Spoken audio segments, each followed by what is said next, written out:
says we're going live. Does it? It says we're going live. Really? It says we're here. Well, I know I'm here.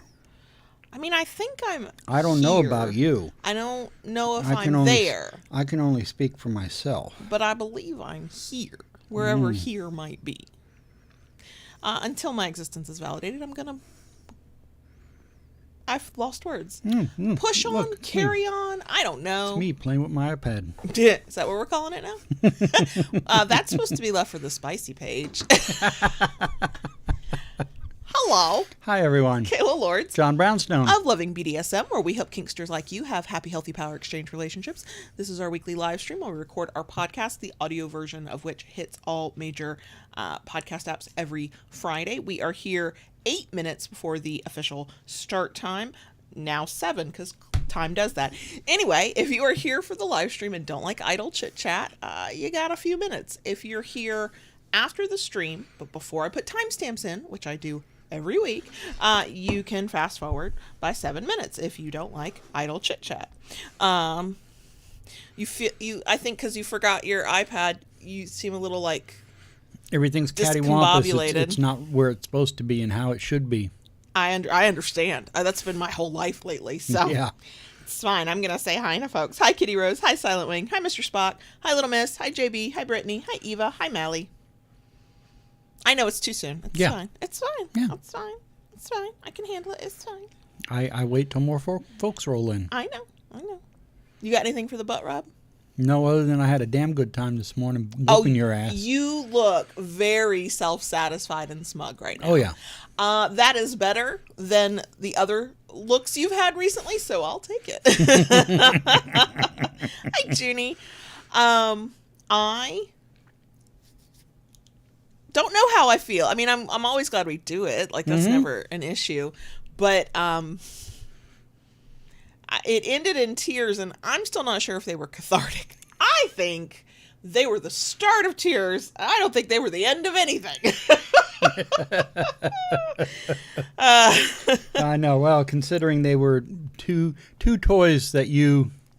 That was awful. That was, I mean, I know you weren't, we weren't playing like you were pretending to, but they came so sharp and so fast, it felt like a 1,000 cuts.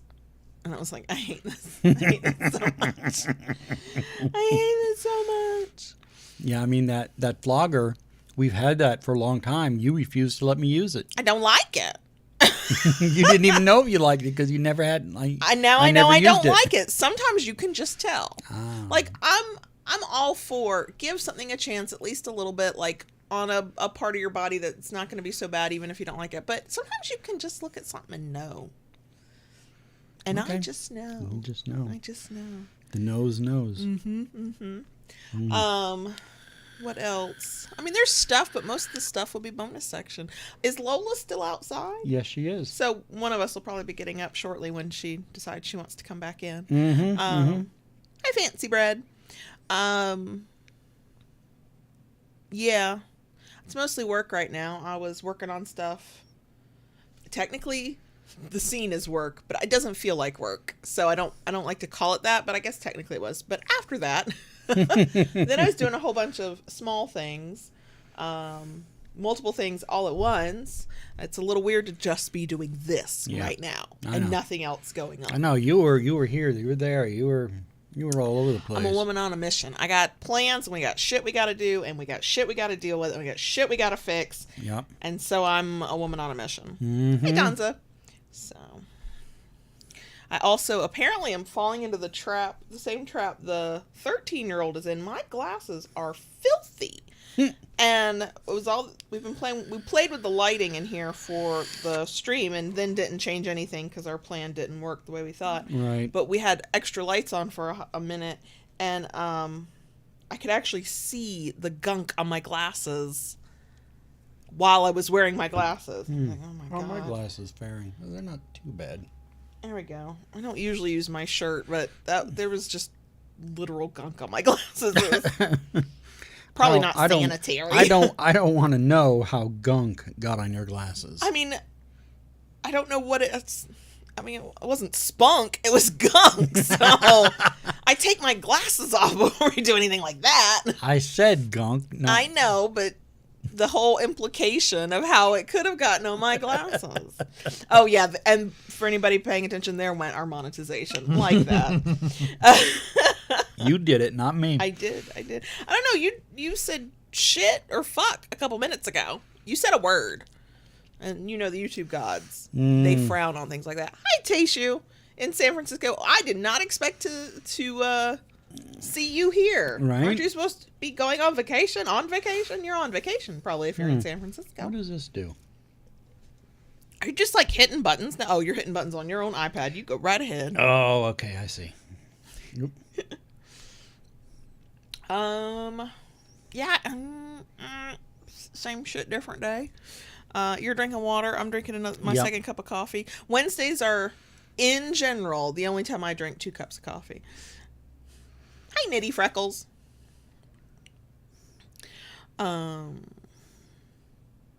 So yeah.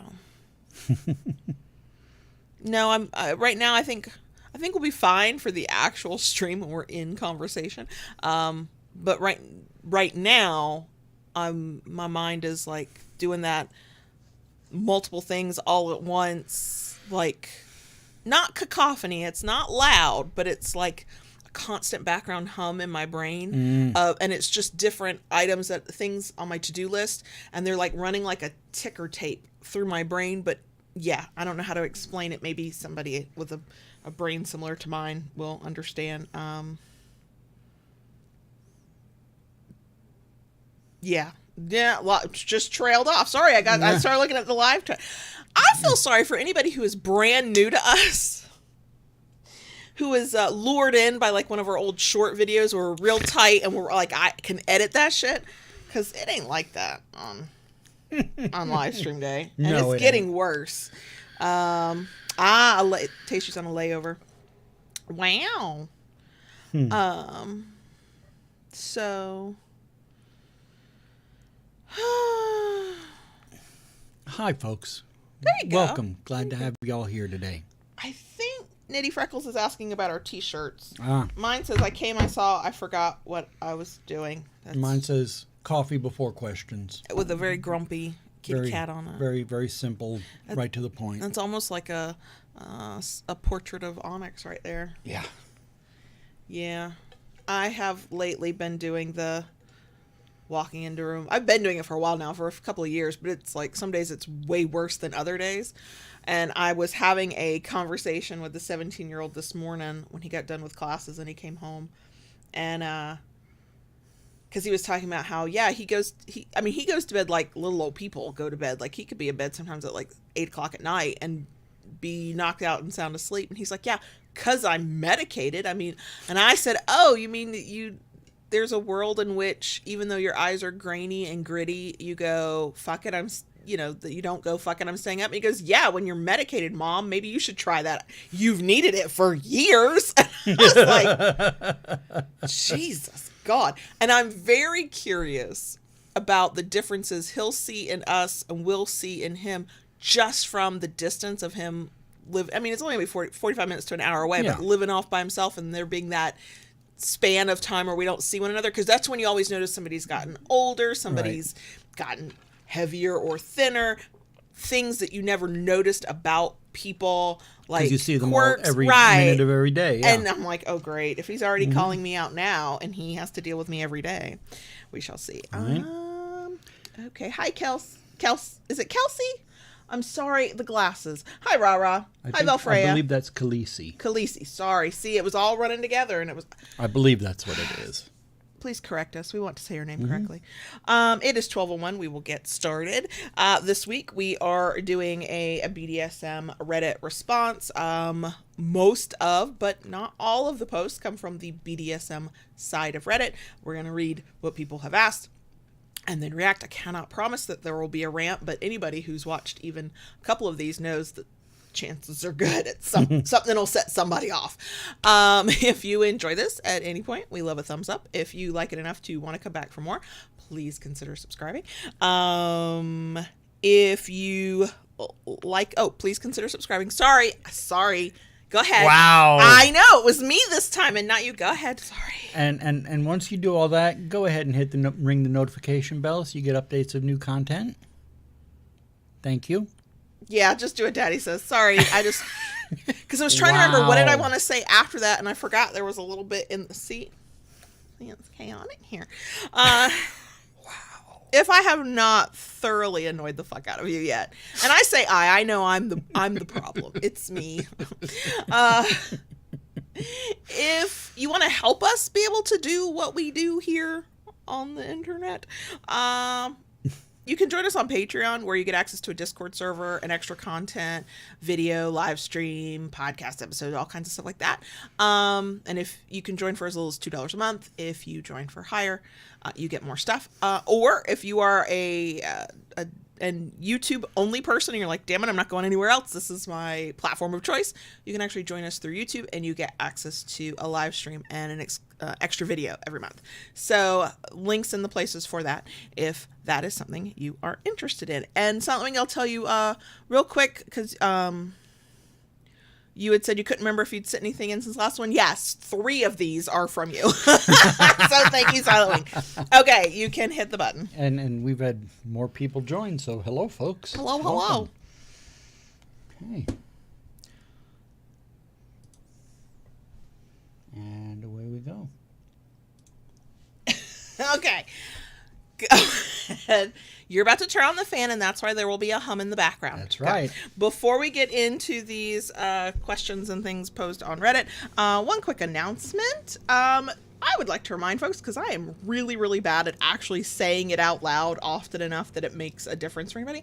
Loving BDSM has a weekly newsletter that you can subscribe to at no cost, because it's a newsletter. And when you subscribe, you actually, as a thank you for giving us your email address and letting us slide into your inbox weekly, you get access to a downloadable of a very long BDSM checklist. So the link to subscribe to our newsletter is either in the show notes if you're listening on the podcast, or in the description box if you're on YouTube. What we put in our newsletters tends to be, I do a section called BDSM news from around the world. So articles I come across that are kink themed. Some are going to piss you off. Some are going to inform you. Some are just interesting. And sometimes there's light news weeks and sometimes there's heavy news weeks. I also always link to the show notes page from that week's episode. So if there are links that we mentioned that you might be interested in, you can get them straight from the email. You don't have to go looking for a show notes page or anything like that. Anytime like there's an update, like we've got a new product on Etsy, or we're doing something with Patreon, or we're doing something with the shop, something like that, it'll probably be there. And then every once in a while there's other bits and odds and ends and stuff and whatever. So if you decide to subscribe to our newsletter, we would love to have you. One thing we've noticed with the system we use that is one of the few that's friendly to BDSM content, that's why we use it, is if you sign up on mobile, there can be a glitch sometimes where it won't give you your downloadable. So 2 things. 1, just send us an email and let us know. We can manually do it. But 2, for this week, I'm going to go ahead and slide that downloadable into the newsletter. So even people who've been on our list for literal years, if maybe you don't remember getting it, or there was an issue, or blah, blah, blah, you'll get it too. So we'll have to check my email. I know you're finally on the list. Yes, we have had newsletters for multiple things for years, and he never saw a single one of them. Some of them even have his name on it, like the Kinkery newsletter. I send it from you. I know. He just now knows what I got my first one a couple weeks ago. You did. You did. Okay. So the other thing before we get into these Reddit responses, one is actually not from the BDSM advice subreddit, which is fascinating. And I have definite thoughts, but it was like, wow, this is over from a different side. And 2, I want to sort of shout out, and for those who are on Reddit and might use this, let you know about a subreddit that Princess Rara created it's a BDSM Am I the Asshole subreddit. I know. So I have linked to that in the places. So if you are a Reddit person, or you would like to use an Am I the Asshole kind of thing, but a kink focused one, yeah, because I will now be checking that myself when we get ready for these types of episodes to see if there's anything where we can weigh in. Also, I have a hair on my face and it's driving me crazy. Okay, there we go. So, with all of that being said, let's get into the first one. And this one is the one that's not from the BDSM subreddit. Okay. It's an Am I the Asshole? And if you're not sure what that is, there's a part of a subreddit called Am I the Asshole, where people present their situations and then ask the internet, am I the asshole in this situation? And I became familiar with Am I the Asshole actually from Twitter more than Reddit, because these things get cross-posted. So that's what that is. Here we go. Am I the asshole for kicking a girl out of my party for calling her boyfriend daddy? I, female 24, was hosting a small-scale hangout with about 15 friends. One girl, female 23, is an acquaintance of mine, and she came with her boyfriend. We were all sitting around in the main room and eating pizza when she came to sit and sat on her boyfriend's lap. A little weird since there were open seats, but I didn't say anything. While we were talking as a group, she would always refer to her boyfriend as Daddy. She would interject with things like, Daddy just bought me a new stand mixer, and Daddy looks so handsome in this shirt, right? I told him to get it.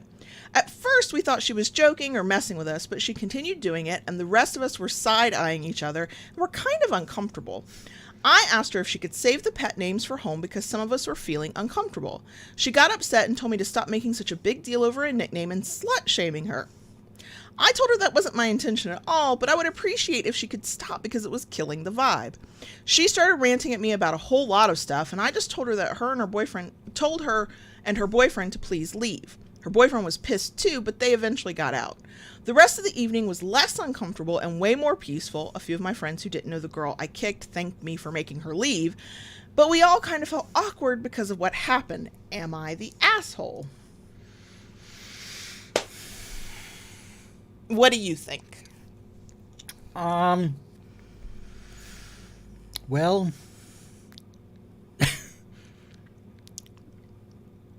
I'm from what I'm reading into this, it was not a kink party or a gathering of kink people. That seems very vanilla to me. Yeah. And I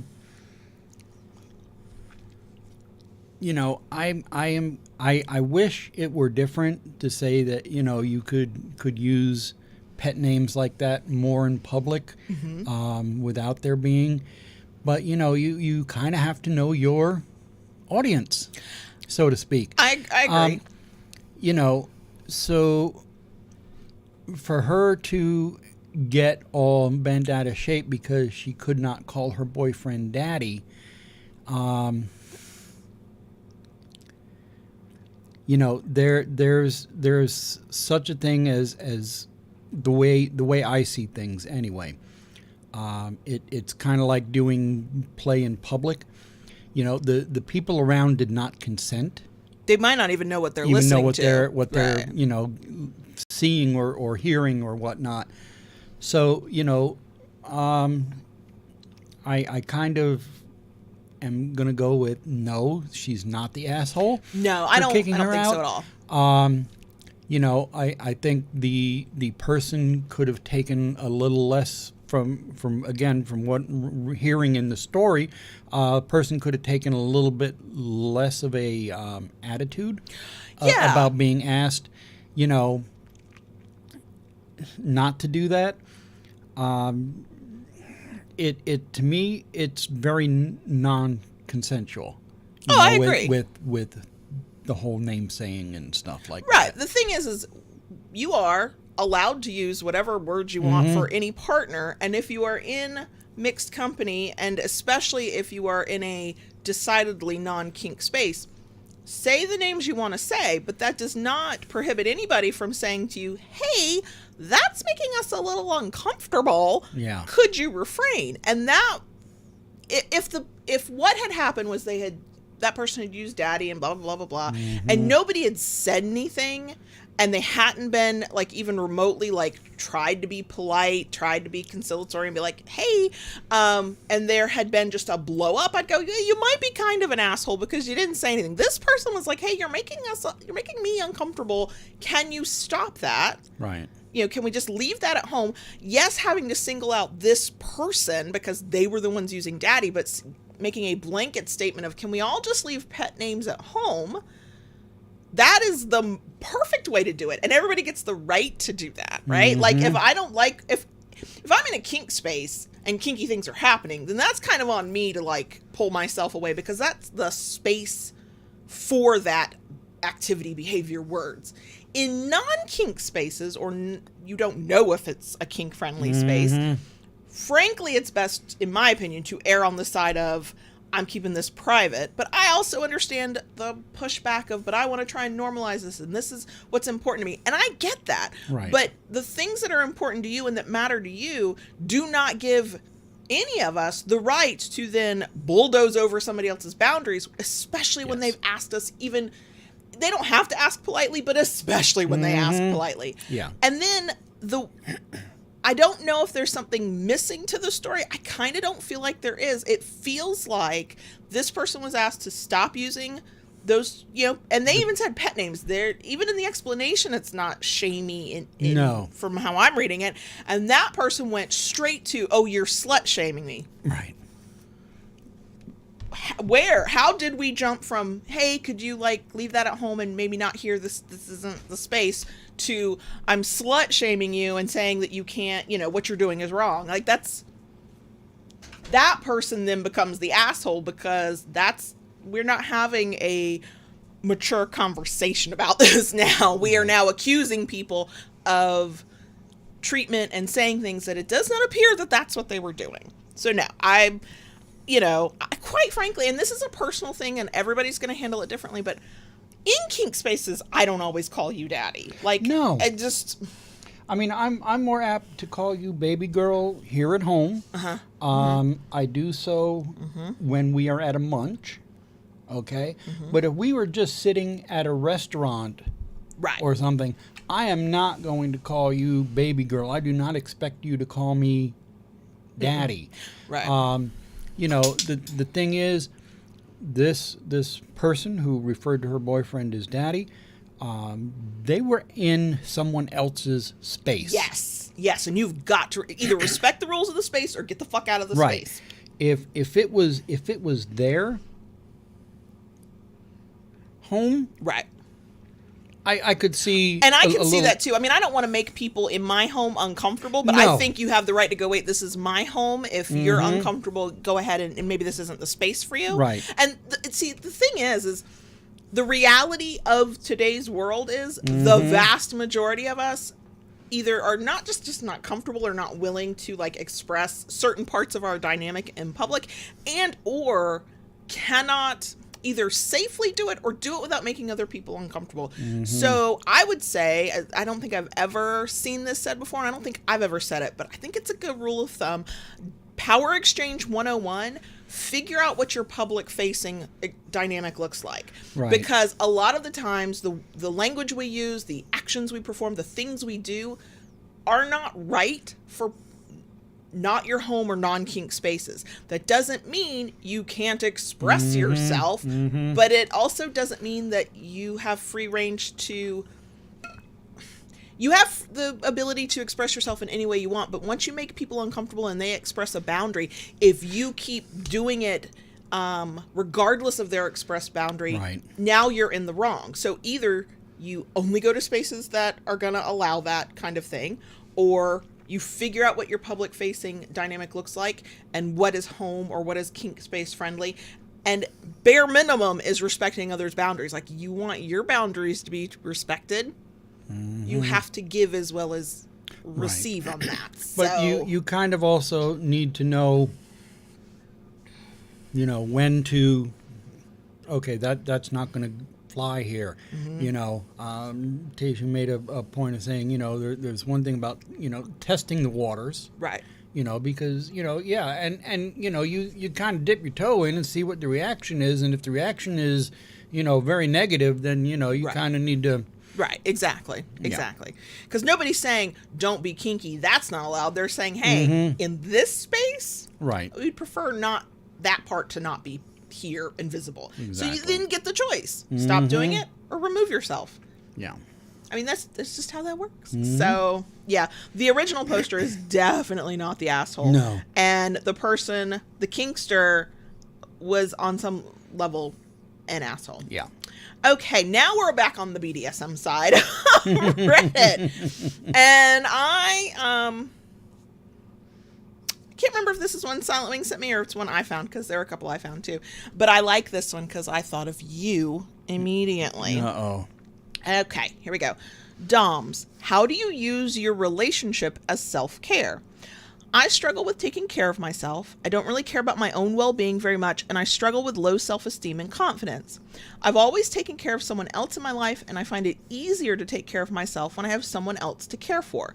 For example, they need to eat regular balanced meals, so I cook, and I might as well cook for both of us. It would be silly to just cook for one.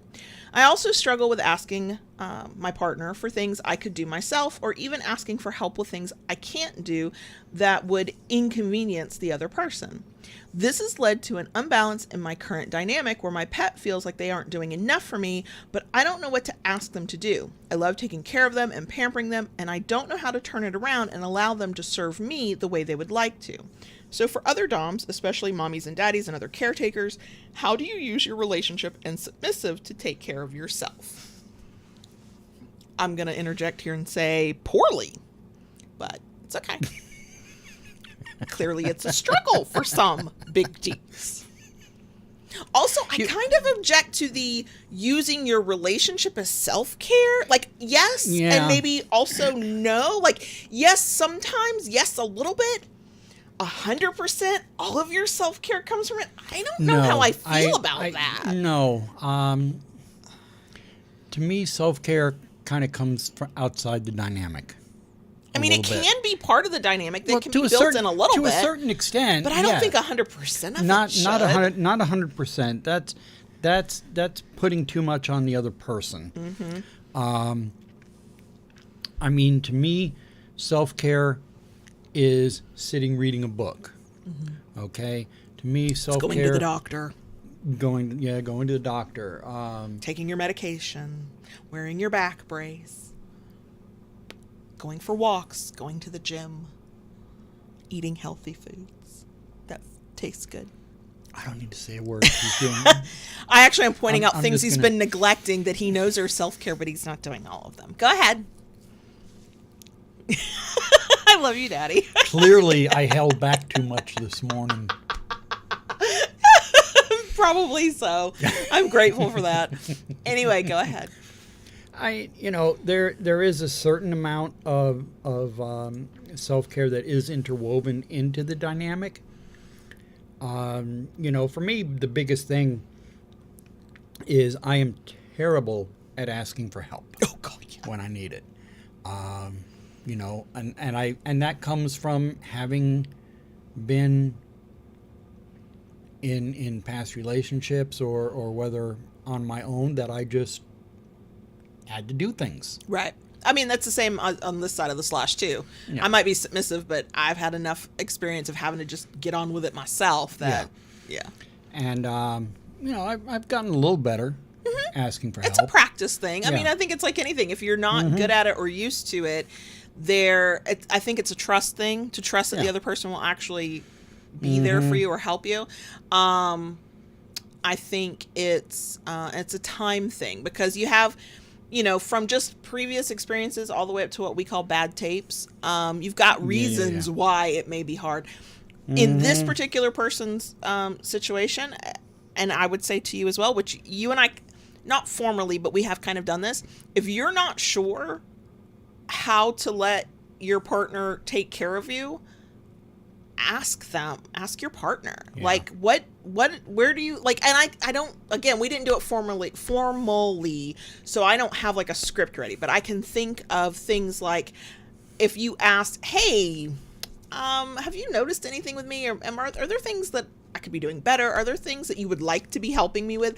Are there things, like, if you ask me, as I just pointed out, if you ask ask me what JB could be doing for himself, oh, I got ideas. Because 1, I'm paying attention. 2, I want him to be as healthy and happy as he is capable of being. And 3, from a submissive perspective, I totally get this person's, comment about how their partner feels like they're not doing enough. Like when I see JB struggling or needing something, whether it would come from a self-care, air quote that if you'd like, kind of thing or not, I mean, it's painful because I'm like, but I could help. I might not be able to make it better, but like I could assist with this. So I would say, ask your partner if there's anything they're seeing, they notice, they'd like to offer up as a suggestion. Last night, I was not taken up on this, but that's the thing is you can make all the suggestions in the world and then you got to back off and let people make their own choices. You were appearing kind of down more so than normal. And I said, hey, you haven't really gone to the gym, and no, going to the gym and exercise does not fix our mental health, but it can help us momentarily feel a little bit better. Are you going? First I went, are you going to the gym tonight? And he went, no, I don't think so. I'm like, well, I understand maybe not doing the class, the water aerobics, but you could get on the elliptical or treadmill, and that little bit of activity might, sort some things for you or make you feel temporarily like a little bit better. And he went, I'll give it some thought. And I knew then he wasn't going. Okay. I promise you. I knew then he wasn't going. But and not every submissive is probably on a disturbing level that like focused on their partner. But I think more of us would have thoughts and ideas. And so I would say, if you don't know, ask. And get your partner's feedback of what they see, what they think, what they'd be willing to do, what they would advise if that was just a friend asking them and they were like, oh, let me tell you what I think. Sometimes you can do it within your dynamic, and you can also like loosen the dynamic temporarily to have the conversation, like whatever works. But that's one of my thoughts. Rara brought up something that I was thinking too, that I was going to, to a good extent, you have to be able to take care of yourself. Absolutely. In order to take care of someone else. I agree completely. Okay. I agree completely. Everybody struggles with something. Nobody is 100% perfect, even at taking care of themselves. Sure. But to a good extent, you have to be able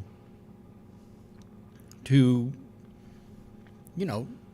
take care of yourself physically, mentally, emotionally. You need to. You can't. How do you have power or control or say over what another human being does when you were over there falling the fuck apart? That does not mean you can't be falling apart and still be a decent dom, but you should be taking the steps to help yourself fall apart a little less. Right. Like, that's where it's the go to therapy, take your meds, go to a doctor. Like, here's the thing, and you can know it intellectually what you need to do, and Onyx is now screeching in the background. Sorry, Al. Yeah. And still struggle with it. I'm not going to get into the details of what. But we ended up having it's now a semi-annual physical with us every 6 months with our doctor. And there was an issue that JB and I had said, maybe you should talk to the doctor about this and see what the options are. And at home, he went, I probably should. I will. And we talked about it in the car on the way over because I was kind of checking in to make sure that's still what he wanted to do. We get in there and, our appointments were together. They clocked us. They're like, oh, bring these two in together. They do well, they do worse. We don't know, but just bring them in together. So we were talking about my things first, and we moved on to your things. And it was so funny. It was a thing you wanted, but it was a hard conversation to have. And I don't think you'd ever had that conversation with somebody outside of like a relationship before. And we're talking, and you were like stumbling, and she even went, okay, is there anything else? And I felt you go, like, just tense up. And I didn't say it for you. No, you didn't. That was not my job. That was not my place as a partner or a submissive, either one. But I sure shit nudged you real hard and went, well, there is one thing, and then gave him a very pointed look. And the doctor went, oh, okay, and then gave him a very pointed look, and then he got it out, and we had the conversation. Yeah. So, sometimes you know what you want to do or need to do or ought to do, and it's a struggle to then do the thing. Right. In a power exchange, if it works for both partners, I mean, I consider that an act of service, nudging you along down the path you want to be on. Like, right. I again, it's not about trying to manipulate you into doing things that I think you should do. That's gross and like, we're not playing that game either. And for all that, yes, I'm submissive to you, I definitely have control issues. So I have firm opinions on what I think everybody else should be doing. But I have learned to only ask when, you actually like want it or whatever. Yeah. But yeah, I mean, how can I put my trust and faith in you to make decisions on my behalf if I'm watching you fall the fuck apart and you're not doing anything about it? It's okay to fall the fuck apart. And sometimes you're going to fall apart before you like go, oh, we got to do something about this. Like, yeah.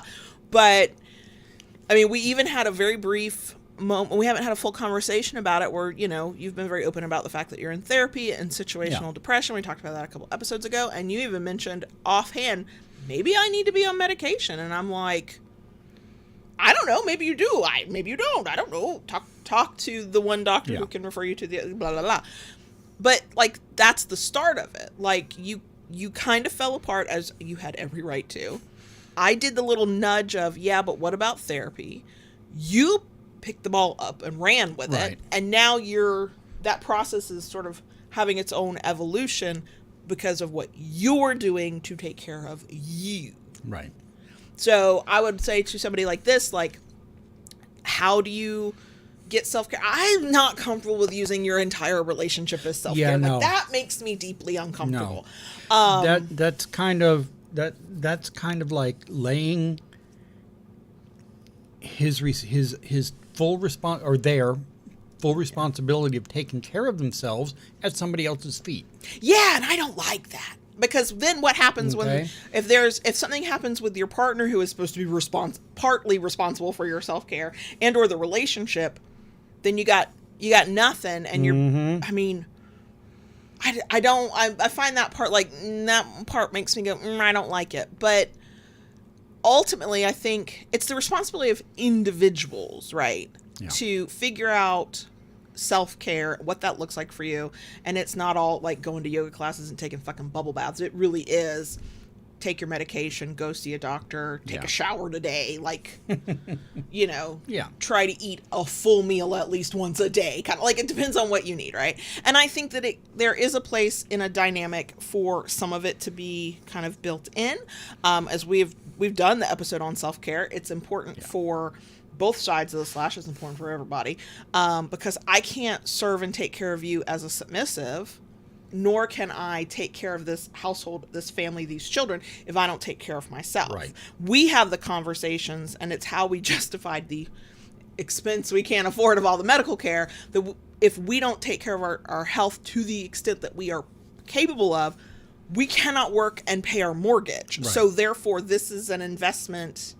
It's a hard spend, but it's an investment in ourselves. Right. I think that same argument can be made for doms. Like, if you don't take the time to figure out what you need to do to take care of yourself, and that can be in partnership with your submissive partner, then you can't, like, that's an investment in yourself so that you can invest in the relationship. Without it, it's all going to fucking fall apart eventually, or be harder than it has to be, or be more miserable than it has to be. But, can we not use our relationship totally as self-care? That really, it bugs me. Okay. Anything else you would add? Okay.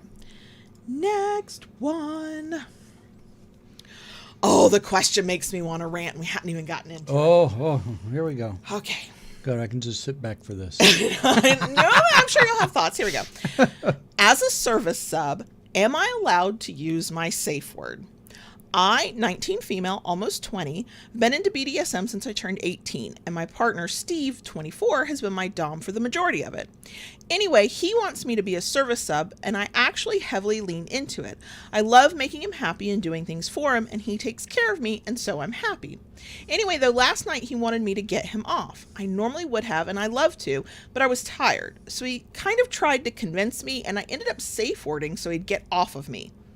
He respected me, everything ended right away, and he comforted me. But he also made a comment about how when he's a service sub, he's more service-oriented. So I asked him if I was just not supposed to safe word and do something I was not comfortable with. And he was like, well, you are supposed to want to please them over your personal comfort. I'm so confused. Like, am I just not supposed to use my safe word? Maybe I use it too much. Throw the whole fucking man out. What the actual fuck? Oh my God, sorry. Go ahead, what thoughts do you have, Daddy? None that compare to what you just said. I don't give a flying fuck if when you're in service sub mode, you care about a person's pleasure to the extent blah blah blah. Who the fuck cares? We're not going to compare my service submission to your service submission to their service submission. Who gives a fuck? She didn't want to do it. She had to safe word to get him off of her. That comes real close to a line that I didn't give a trigger warning for, but y'all know what line I'm talking about. And he went through the motions of doing the right thing, but then was fucking judgy? The answer to her question is yes, you're allowed to use your fucking safe word. No, you don't use it too much. If you are using it, air quote this, heavily too much, that means that there's some boundaries being crossed regularly, or there's some conversations that need to be had, and like to establish some shit, or maybe you're just in a shitty ass relationship. But there really is no too much. You use it when you fucking need to, and if the only way to get your partner off of you in a sexual moment is to safe word, what are we fucking doing? Because this is clearly not a we negotiated, fair use, free use. Even then, you get a fucking safe word and there's a way out, and there has to be a fucking way out. And also, as the Dom, it's your goddamn responsibility to either, 1, ideally pay attention. 2, when you're not sure, you fucking check in. 3, slow the fuck down if you're not getting an enthusiastic response. Stop if you're not. Ideally before a safe word, but once a safe word happens, there's not supposed to be judgment on a fucking safe word. I realize I sound like a crazy lady. I'm sorry. Oh my God, throw the whole fucking man away. Not all men, but this fucking guy, okay? Oh my God. Oh my God. And the supposed to want to please your Dom over your personal comfort? Yes, and also no. That's a line we each individually get to draw. Let me give you a prime example. I fucking hate the toys you use today. Yeah. You know I hate them. Yep. I consented to them. You made it very clear what my safe words are. Y'all's were in a gag. I couldn't even safe word. I had a safe gesture. And you were like, you know them? You remember them? Good. And I chose, knowing I was going to be very uncomfortable. Personal comfort here was out the goddamn window. I chose to enter into that because in that moment, at that time, under those circumstances, I went, you know what? Yes, I'll put a little bit of my personal comfort to the side so that you can have some of what you want. But the reason I am willing to do that and can do it, and sometimes, but not fucking always do it, is 1, we've built that relationship and I know I can either safe word and you're going to check in. Quite frankly, you stopped and I hadn't even safe worded. I didn't even fucking have to. And you knew when it was time to stop when I was at my goddamn limit. That's why I will do that. Mm-hmm. But if this little motherfucker is going to be shamey about shit, then you don't get the privilege of me putting aside some of my personal comfort for your fucking pleasure. Right. Because you haven't fucking earned it. That's how submissives, in my opinion, ought to be figuring that out for themselves. Even though I was using toys that you do not find pleasurable, okay, I also knew when it was time to stop. Yep. When you had had enough. Yep. Even though you didn't give me the sign. Yep.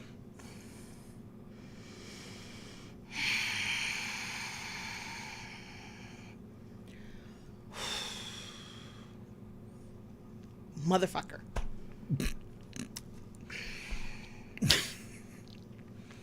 Tell us how you feel.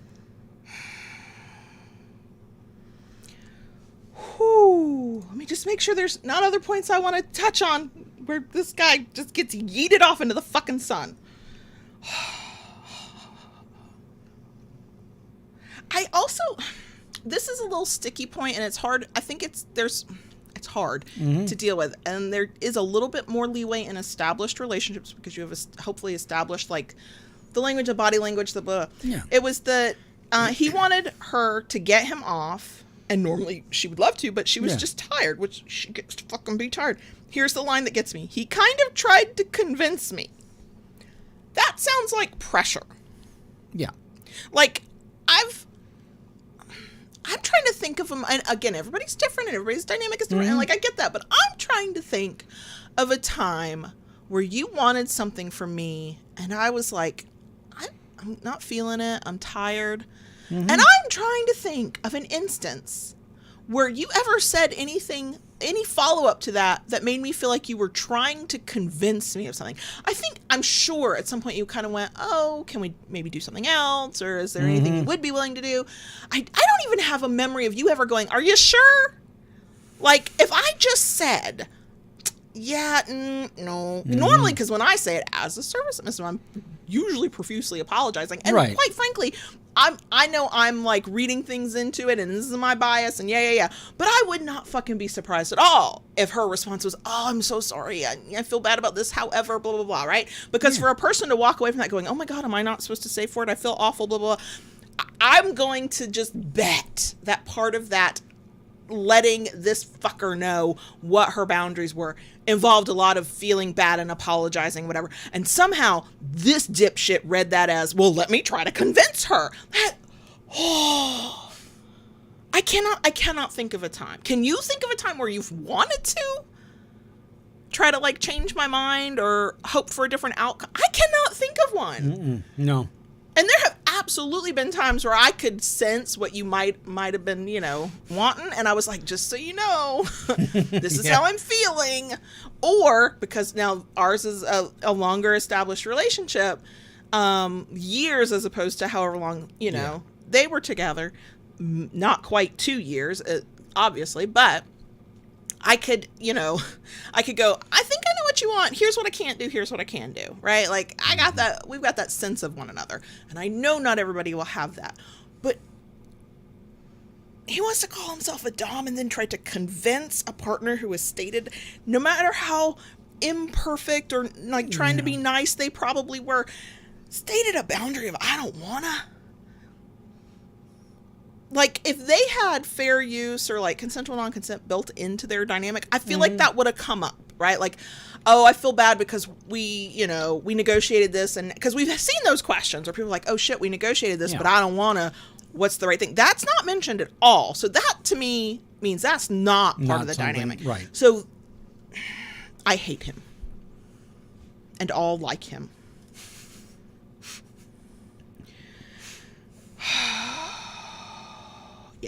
Yeah. Ultimately, the answer to the question is, of course you're allowed to. And also, just get rid of that one. Walk away. Run away, even. Okay. It's a deep, relaxing breath. It's fine. Let's go to the next one. Fuck that fucking fucker. Okay, this one I picked. Okay, because I think it's meant as a fun, playful question, but I can't just let something be fun and playful. I've got to make it serious. We know. Right. Okay, here we go. Should I come without permission on purpose to let my sadistic daddy have fun punishing me? Does anyone do this? Do you think it's worth it? I haven't because I love to please and obey him, but I know he would love disciplining me. I'm also scared, in the way that makes me wet, of the punishment I'd receive. I'm new to this, LOL. I appreciate any advice. So I definitely get the urge, but I definitely am going to be like somebody's mom about it. So what you're a sadistic daddy. Like, what do you say? As a sadistic daddy, I don't see that as a good idea. That would not end well.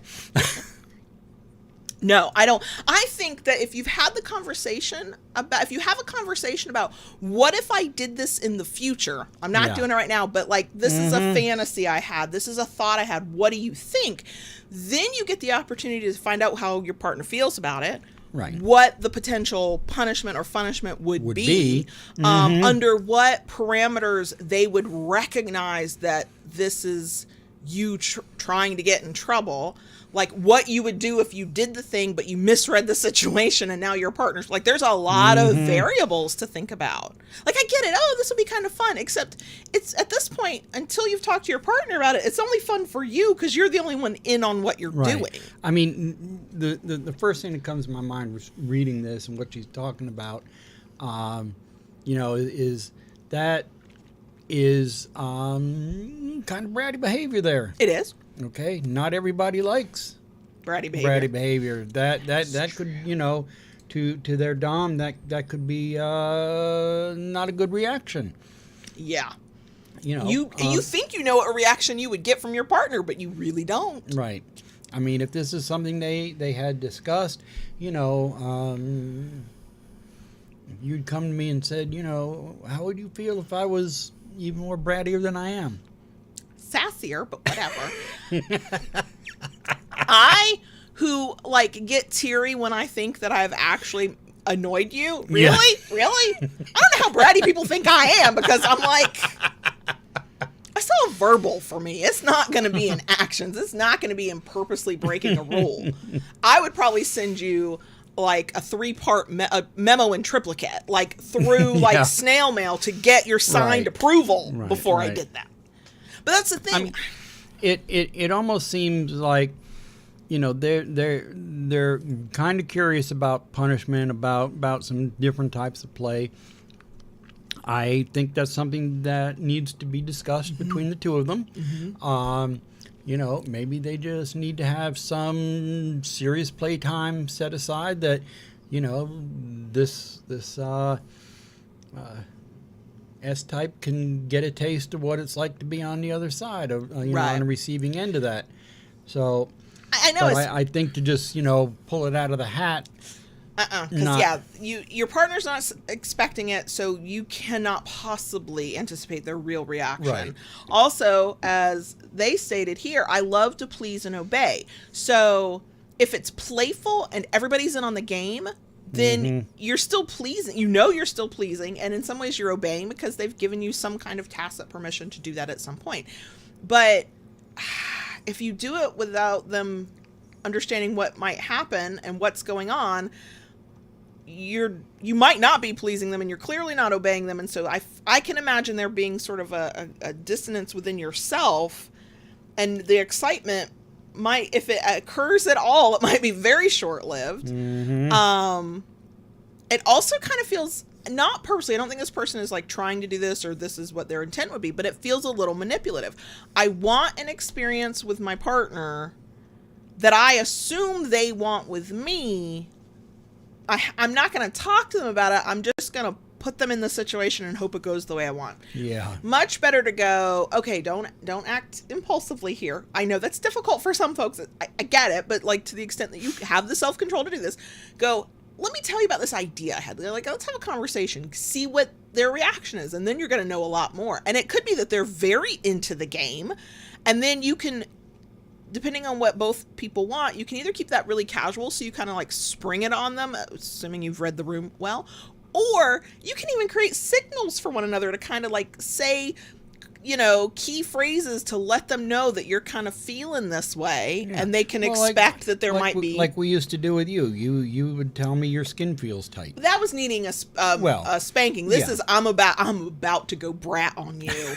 Are you ready? But it's the same difference. Yeah, it's the same principle. Yeah. It's the same principle. So yeah, I'm not going to let people have their fun. I'm going to be your mom, your kink mom, and I'm just going to tell you, have a conversation first. It's okay. It's better. I understand the urge, and it's easy to act on those kind of urges because you convince yourself it's going to be a great time. Whoo, things can go bad quickly.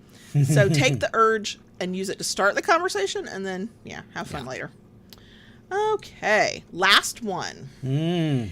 This one, I don't know if I'll rant, but it bothered me. So we'll see. And there is an update. I will not read the update until after we've talked about it, and hopefully somebody will help me remember to actually read the update. Okay. Here we go. I lost my collar. Hi, everyone. Just seeking different perspectives on something that recently happened. Full transparency. I've been a bit bratty these past few weeks, where usually I'm not. I just wanted even more of his attention, I guess. So the other night I was assigned a task, but I stayed out too late and did not complete the assigned task. The next day, Master and I were to meet for playtime. There were some additional smaller tasks, more so instructions to follow, I was supposed to do to complete the preparations for his arrival, but again, time caught up to me and I couldn't get them done that morning. We agreed that I didn't prioritize my tasks properly and had poor time management. He doesn't think I've been taking them seriously enough. I disagree. Naturally, I was punished for not completing my tasks and for getting too bratty lately. I anticipated this and was fine enduring it, but later he said that bad sluts don't deserve to wear his collar, and while I was bound, he took it off. I immediately felt like using my safe word and crying. I was shocked, and I didn't think that was something he would do. I didn't end up using my safe word, and we continued to play and finish our scene. He doesn't see this as a big deal, but I'm hurt. He took my collar. This is kind of a big deal to me, and I don't see how he doesn't see this as a big deal. He says it's temporary, and I will get it back once I've earned it, but in the meanwhile, there will be no collar-related tasks, and it's to remain exactly where he left it. He left it on my nightstand, which is a tease. I don't know how I'll feel once he puts it back on me, assuming I'm ever even able to actually earn it back. Right now, I can't stop staring at it, and I don't feel motivated to engage in anything remotely kinky or sexual. I can't stop thinking back to him taking it off. I've asked a close friend who is also a dom, and he doesn't see this as unfair or a big deal either, because there's the chance to earn it back. I know I should talk to my master about this more, but first I'd like to get some thoughts on this, and I'm a bit too emotional right now to discuss this with him. I don't want to cry. Am I overthinking this? Does this mean I might be too attached to my master? Could this mean that I'm not cut out for this after all? Or is it just that this is the first time I'm being strictly punished and I can't handle it? I have thoughts, but please get the opportunity to say yours first for once. Give me your hand. There you go. Uh-huh. There. You didn't do my coffee right, so now I'm taking your ring off. Okay. Yeah. Podcast listeners, you can't see my face, but there was a moment of like, what the fuck? So, collars in BDSM have different meanings to different people. Right. But for the most part, they have fairly deep meaning. Means your own. Mm-hmm. Kind of same thing as a wedding band. Mm-hmm. Mm-hmm. So for some people it is. It's right at the same level. For some people it is at that same level. Mm-hmm. That taking someone's collar like that. Without previous discussions, without having negotiated it, without preparing somebody for it. Right. Yeah, not cool. Not something that should be done. No.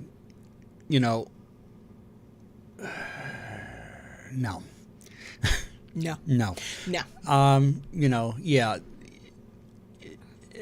I think there's a lot of things going on there. Yeah, there are certain, punishments. We know between us, what would happen if you crossed a line. What punishments to expect. Mm-hmm. I would not take your collar and say, no, you have to earn that back. I promise you take it. It'll probably be a cold day in hell before I let you put it back on. I'll be like, oh, that's how we playing this? Okay. Scorpio bitch in hell. Oh, fucking hell, yeah. Right. Now, it doesn't mean I wouldn't go into a mental anguish spiral privately, but publicly between the two of us? Oh. Yeah. Oh, yeah. I mean, while punishments need to be negotiated, mm-hmm. there are some, to me, certain punishments per se that consequences, it's too far. Yeah. It's funny. First of all, it is okay, and I'm going to use this word lightly because it's not a perfect word. It's okay that he believes that a punishment can be a consequence and be take away the collar, make the person mm-hmm. earn it back. It is equally okay and valid that this person is like, no, that's a step too fucking far. It's either a thing that they talk about and come to an understanding that they can both live with, or it makes them incompatible. One of the two.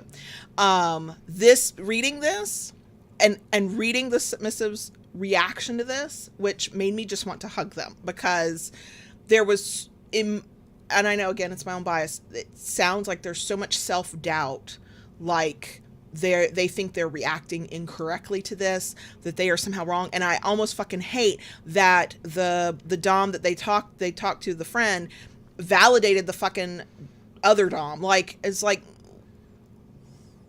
no, like, because it sounds like they've invalidated the submissive's feelings. Oh, mm-hmm. I don't see a problem with it. I'd do it too. Okay, well, how about the caveats of Did you discuss it first? Was this consented and negotiated and consented to?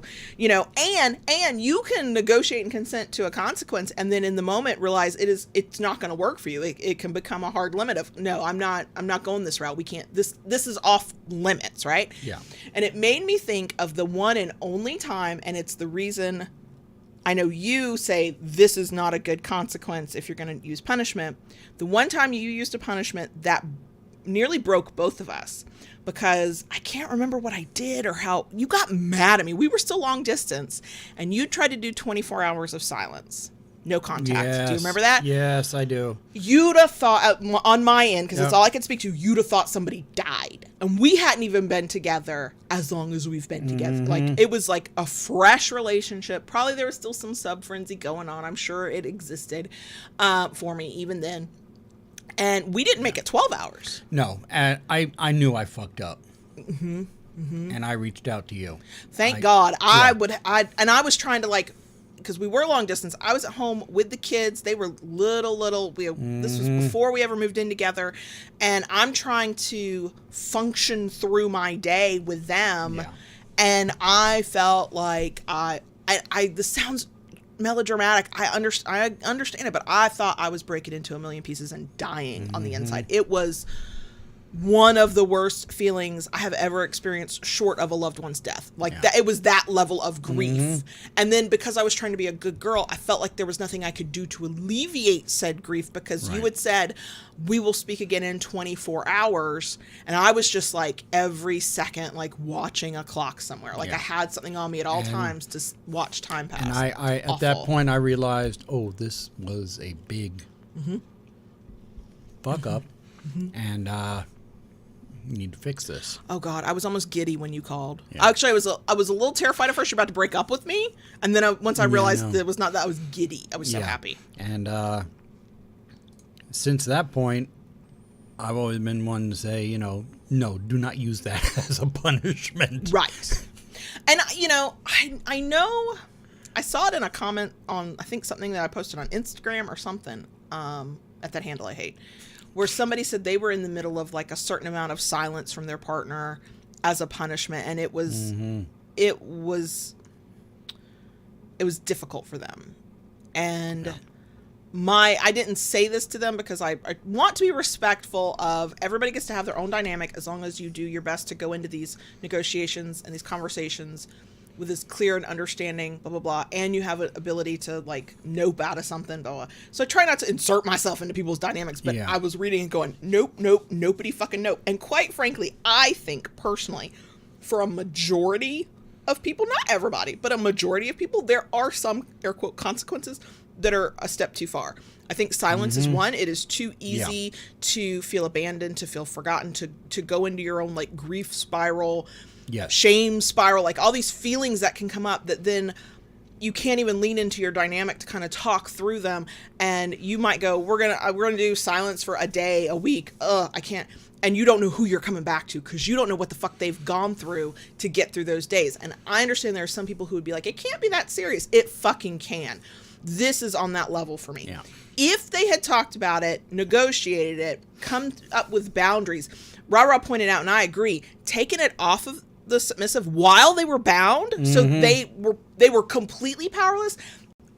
Yeah. Are you fucking kidding me? Because at this point, that's, if they're not feeling powerless to have stopped something like that and wondering, you know, what that means, and the what seems to be pretty clear to me, like the grief and the thought processes they're going through, the worst fucking thing this person did was not just to have done it, but to have done it in that situation. How do I trust you to make me powerless in a scene that's supposed to be pleasurable on some level if I now know that you're capable of that? Right.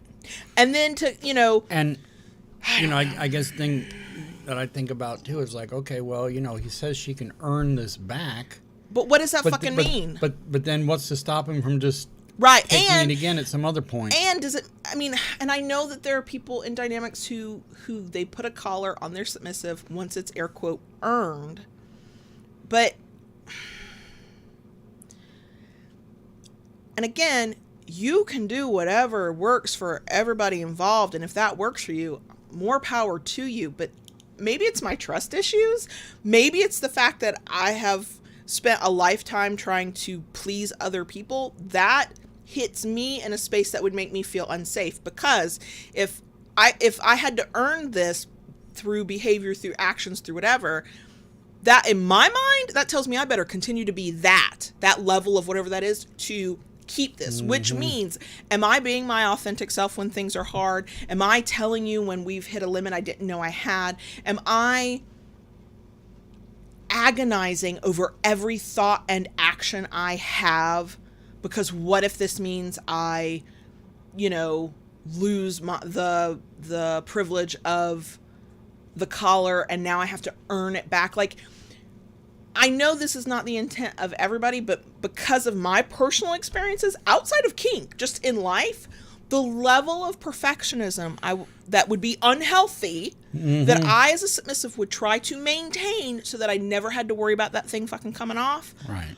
Are you fucking kidding me? And then, I will say I think it's a common misstep that each side of the slash might see the collar differently and its meaning differently. And this isn't universal, because I know of dominant partners who take a collar very, very seriously. And I've read accounts of a submissive just yanking it off and not taking it seriously, and that being crushing to the dominant. So I'm not saying it doesn't happen to dominants, but I know how it affects a lot of submissives. But see, that's a all big comes thing. down to,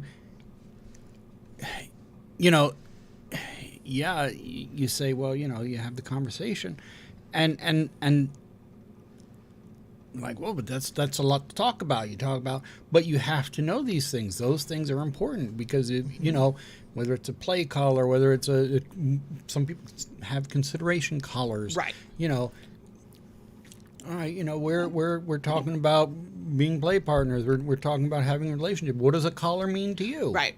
I think it's like anything else. We talk about what certain types of play might mean and what that might look like. This is just right in that list.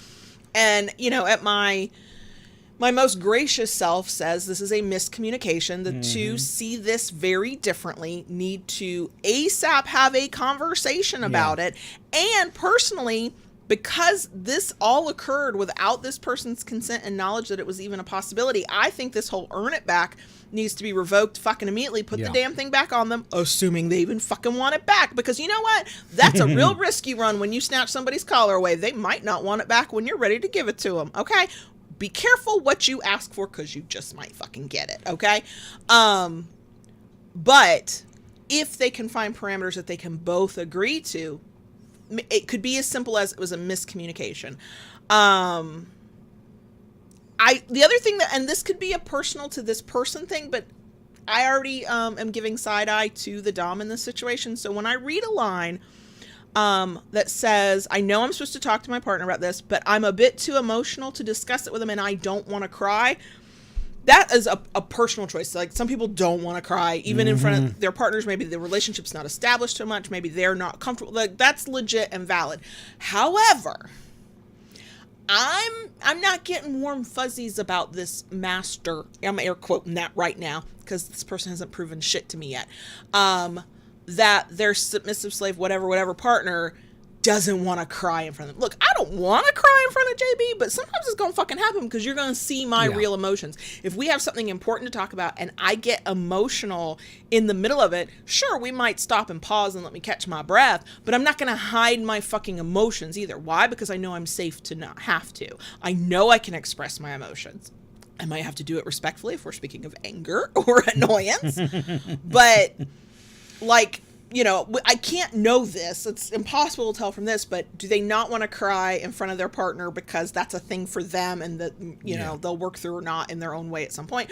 Or is this because of how this person tends to make them feel or dismisses them? Like, what? Like, I'm not in a mood to give benefit of the doubt to the guy who's taken somebody's fucking collar. Like that, I'm just not. I'm not feeling charitable towards that person. But yeah, that kind of, I don't know. So no, I don't. To answer this person's questions, no, I don't think they're overthinking it. Does this mean I might be too attached to my master? I hate that question. I understand that there are dynamics that are meant to stay a little bit more casual, play only. You're not gonna like move in together, get married, blah blah blah. You're not gonna go like those kinds of routes. Like I get that, but the fact that it's like something somewhere along the way, whether it's their understanding of BDSM because of their community that they're in, the partner they have, or just something about their understanding of this dynamic has them questioning, if I am upset by this thing my partner did, does that mean I'm too attached? If I'm upset about losing my collar with zero consideration, negotiation, and consent, does that mean I'm too attached to my partner? That like bothers me on multiple levels. I don't know if you're air quote too attached. I don't even know what that fucking means. I know that on some level, and I don't use this term lightly, I don't know that it necessarily needs to be given its most serious meaning, but I think it would be valid to say that that was a violation of your dynamic, of your play, of something. The collar was taken off of you when you had no way of like stopping it, and you know, the feeling you had was so bad you wanted to safeword. Like, I feel like that's a violation. Yeah. So you're not too fucking attached. You're responding to the fucking thing that happened to you that you were in no way emotionally or mentally prepared for. Yeah. Could this mean that I'm not cut out for this after all? No, this person to me is having a completely reasonable response to what's happening. And quite frankly, if somebody should not be in this after all, I'm thinking it's the one calling themselves air quote master, but that's just me. Yeah. This one is a valid question, the final question of their thing. Is it just that this is the first time I'm being strictly punished and I can't handle it? I think that's not in this situation, because this is all a little bit fucked up, or all kinds of fucked up, depending on your perspective. But I think there is something to the very first, that first consequence punishment thing. That can be rough, because one of the things that made me go, holy shit, no, I'm submissive in a power exchange dynamic, was allowing myself as a grown-ass fucking woman to be punished, air quote that if you'd like, by another grown-ass adult in a relationship. Like, that's so far outside of most people's comfort zones and experiences until you've been in power exchange for a while.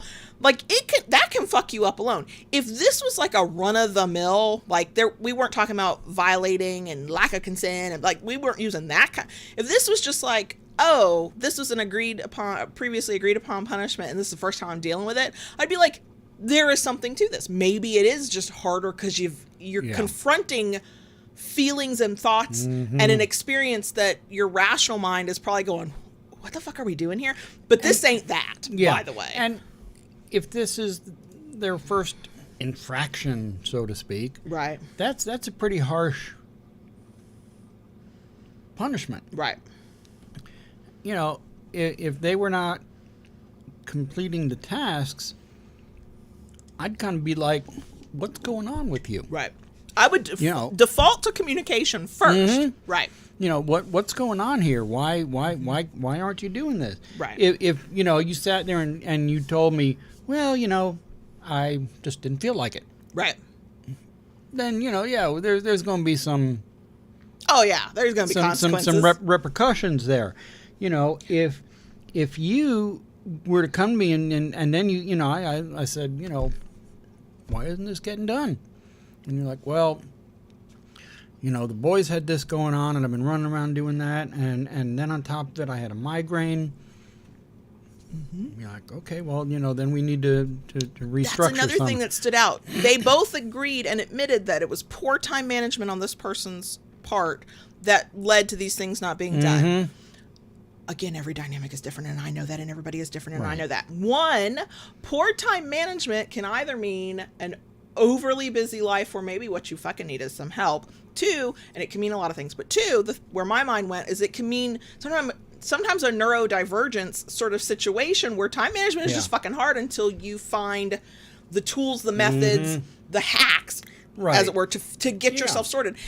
And I am curious about what kind of dynamic they have, because, and I guess I'm just used to a caretaker type of role. I'm used to my daddy, because if I said to you, I have all these things, I understand I have all these things, but time management, I am struggling with this. This is why this is not happening. There might be consequences for the thing. Maybe that's, you and I are different from of other people. I get that. But also, it would either be or also. You would go, let's sit down together and figure out how we can help you avoid this in the future. We can help you not do your shit. I mean, the prime example that I can see in that with us just most recently, which we've kind of mentioned time or two, was the calendar. You kept a paper calendar, and you were the master calendar keeper. And, you were getting on me about overbooking and doing things. And I was frustrated. and me not knowing what was going on. Or having to ask me every 5 minutes. Right. I was like, I got shit to do. You resisted tooth and nail to put this thing on an online calendar where everybody could see and, and yet once it was. Right, because. So, you kind of have to. Okay, if time management is a problem, let's see what's going on here, and we can and part of that work is with this. And again, not every dynamic is like this. I know that.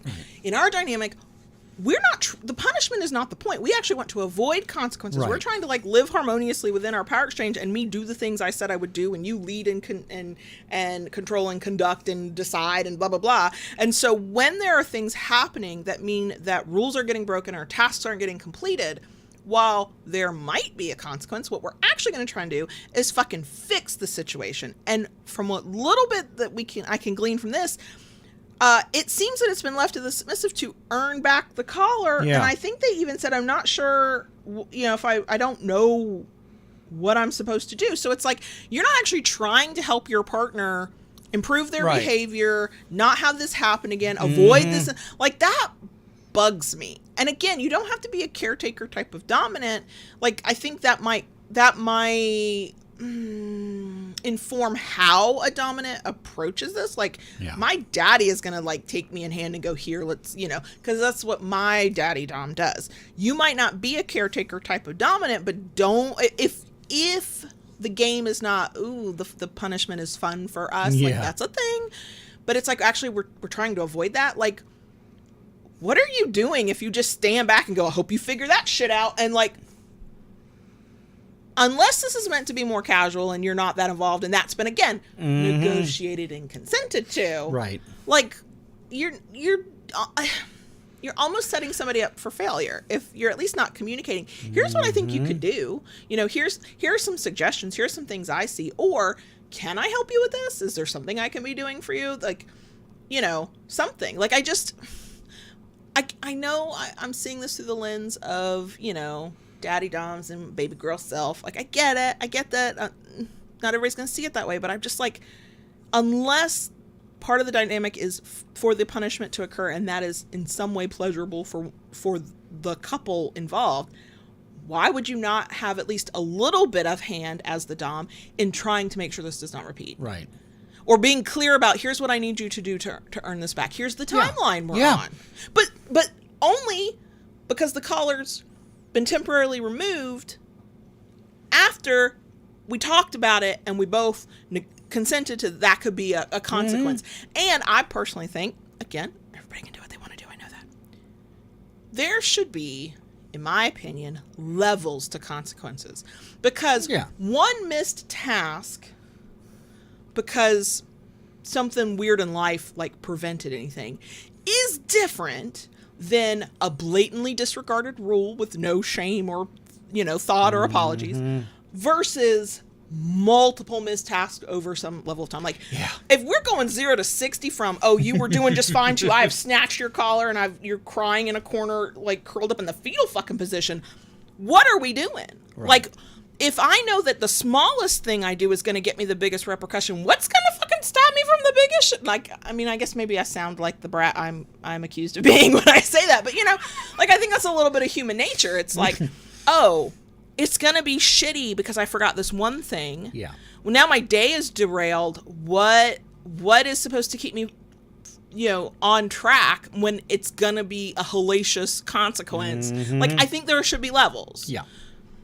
And that's not just because we're in a DDLG kind of thing. I just think there should be levels if there's consequences. Yeah. Because there are levels to infractions. I don't, as a parent, the infraction for, getting multiple traffic tickets is different than you forgot to put away the dishes. It's Yeah. Yeah. Like, make it make sense.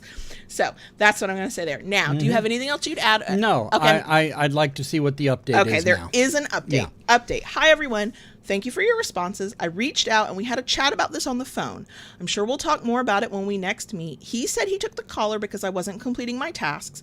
He feels I haven't been taking them or our dynamics seriously enough and says wearing his collar is a privilege. I understand this. I told him that I didn't know that revocation of the collar was ever on the table, and we talked about that. Interestingly, when I asked him what me being collared means to him, he mentioned that the collar isn't as binding as a wedding ring, which is something a few here mentioned. Something tells me the collar doesn't hold the same weight to him as it does to me, but that's just something we'll have to discuss in person. I need to see his face for that. Yeah. Which that makes total sense. That's how you can yank it away from somebody. Right.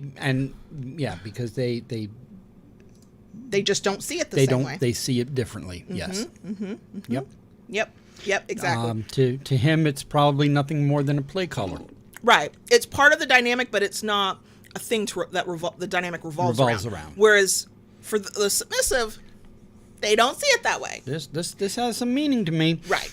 And, it's funny because that ended up being a conversation we had very early in our dynamic. I mean, before we were doing a whole bunch of stuff, it was like, what does a collar mean to you? That was a conversation we had. So that is it. That's plenty. I worried that wouldn't be enough to fill an episode. Well, here we are. That's what happens when I go on tangents and rants. Just a reminder, there is a whole subreddit called BDSM Advice. You can use it yourself if you'd like, but also if you are spending any time on that side of Reddit or just the internet in general, and you see something you're like, oh, they would have opinions, feel free to send it to us. We have a contact page on our website, and our email address is floating around out there. It's lovingbdsmpodcast@gmail. And Onyx is now on the desk and rubbing her head against the microphone. My microphone. Sorry if that is causing some noises. Also, thanks to Rara, there is now a BDSM Am I the Asshole subreddit. So feel free to send people that way or to use it yourself. It will now be on my roster of places to check when we do these episodes. Another thanks again to Silent Wing for sending the first 3 to us. So yeah, I think that's it. And I think we can go into a bonus section. Yeah. Now that Onyx is rubbing against our microphones, showing her butthole to the camera, and having a good time. So. Okay. So, are we good? I don't know. Onyx has not decided yet. You're right. Keep it kinky, y'all. And we'll see you next week. Onyx, don't step on anything, ma'am. Don't step on the mouse. Don't step. Oh, okay. Just look. If you were a cuddlier cat, I would just pick you up and hold you. But that is not going to happen. Can I talk to the crickets, please, Daddy? You can talk to the crickets. Go ahead. Thank you. I have nothing to say. Give me a second. Surprised your voice isn't a little hoarse. It is. My throat hurts a little bit. I will think of something to say. I don't have anything pressing. Do you have anything? Because I'm petting Onyx now and getting cat fur all over the desk I just cleaned up. Yep. Let's see what has been going on for us.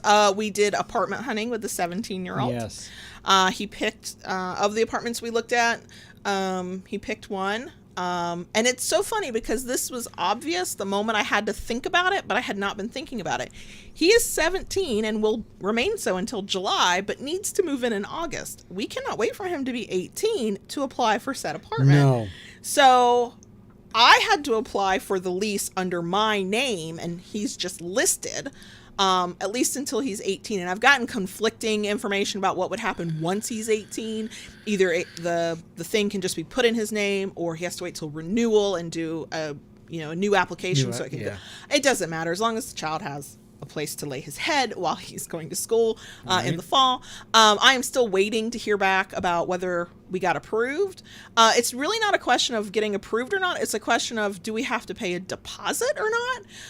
The way the universe has been flicking me in the head for the past couple weeks, I'm not going to be surprised if there's no security deposit.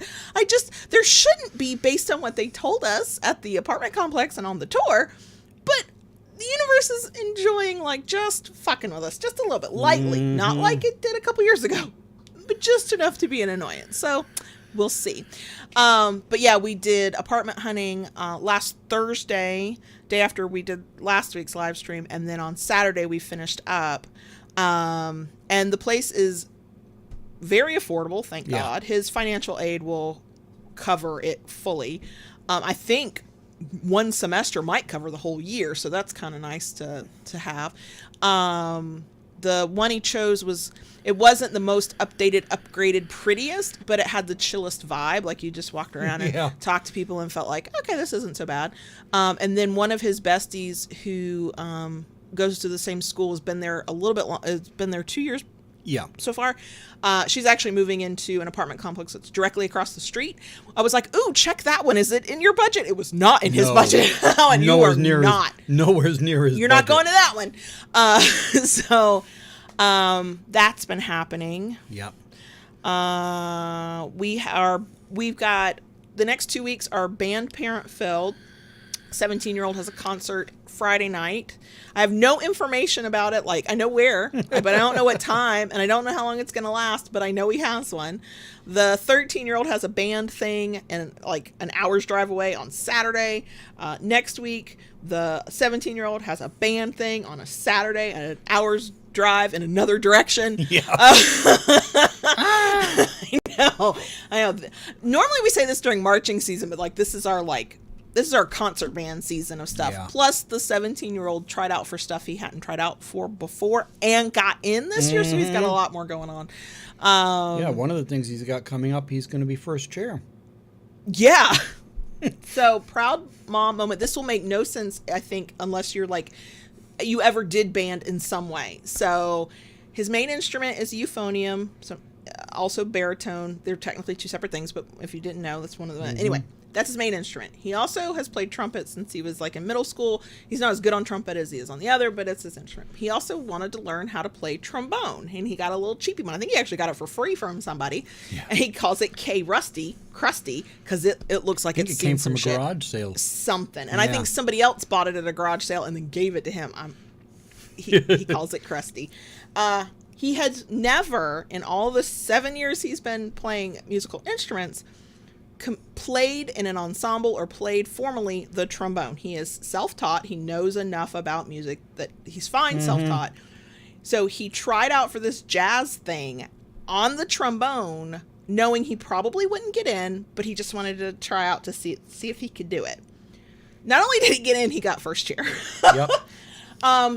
He has said it's partly because the most competitive players ended up not trying out, because during the time of that the jazz thing he's doing, these kids have testing and they couldn't get out of it, so they just couldn't even try out. It wasn't even an option.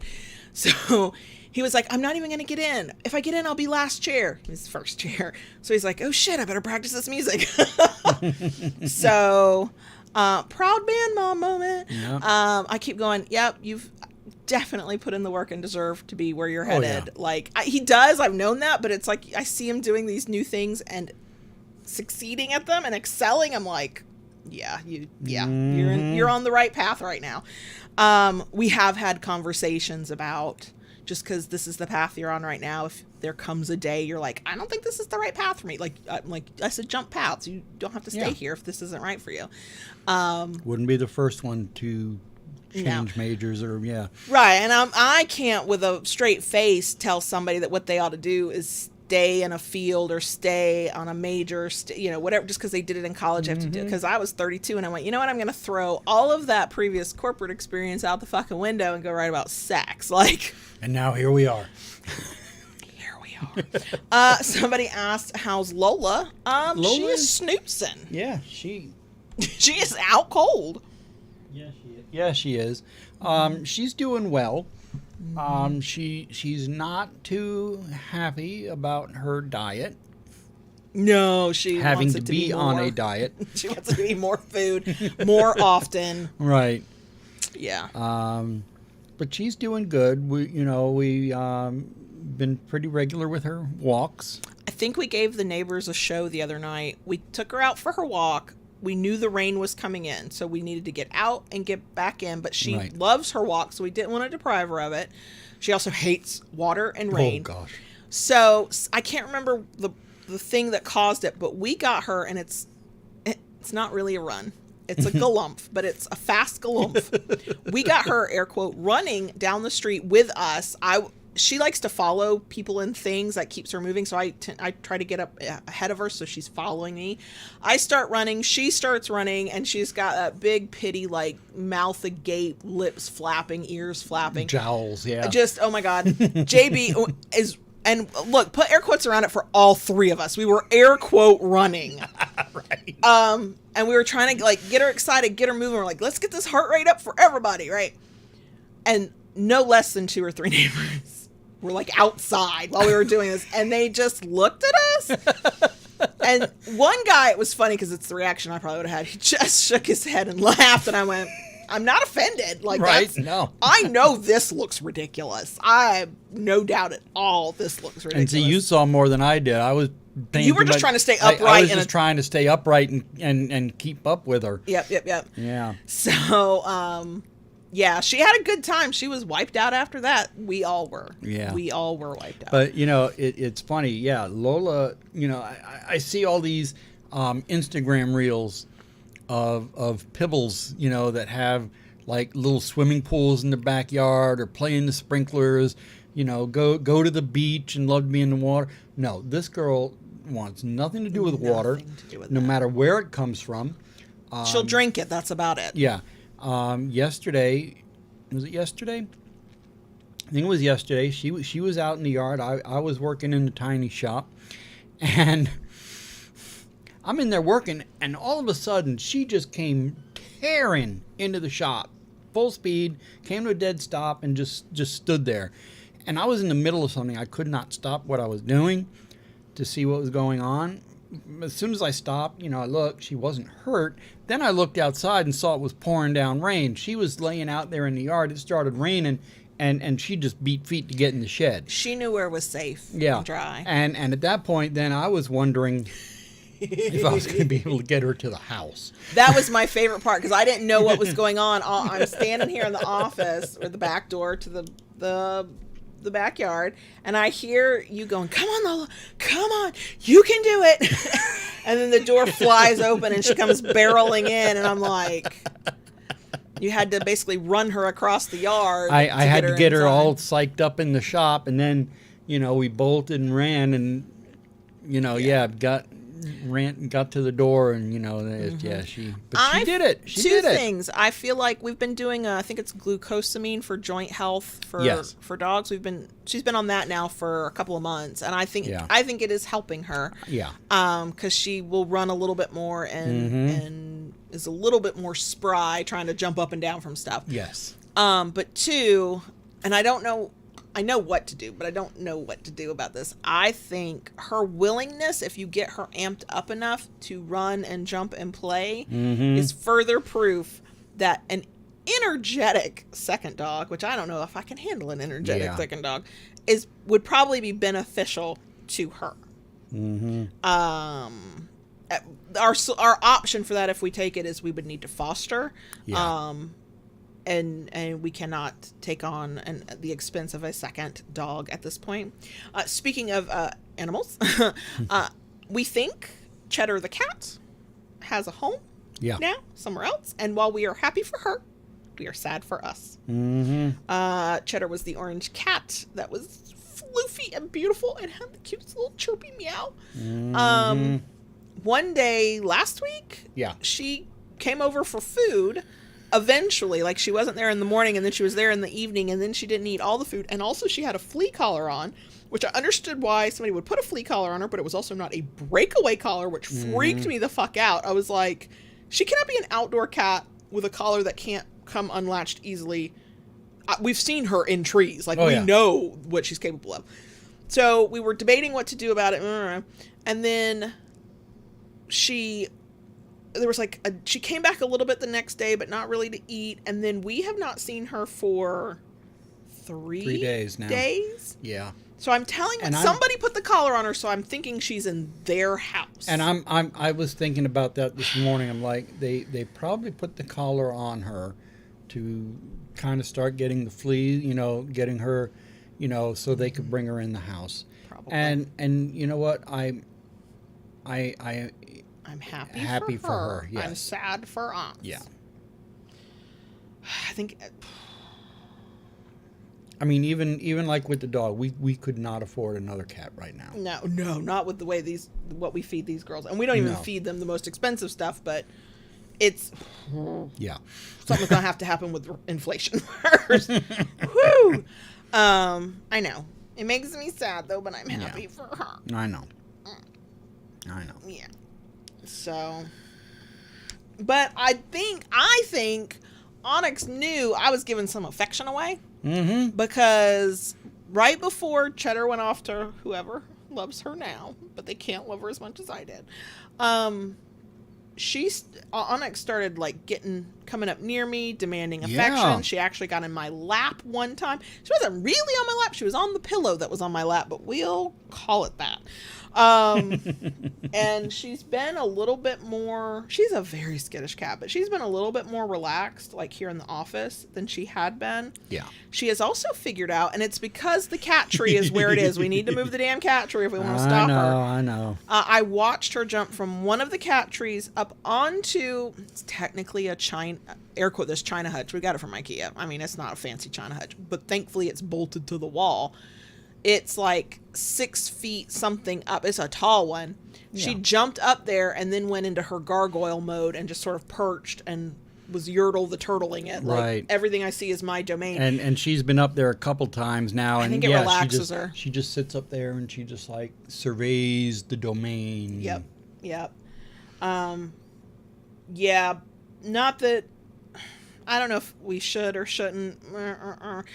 I've had some thoughts because we have empty wall space of catifying. But I've already watched her come off of the hutch onto our dining room kitchen table where we eat, and I'm like, one day she's going to decide to do that while there's like food on the table. I can just feel this.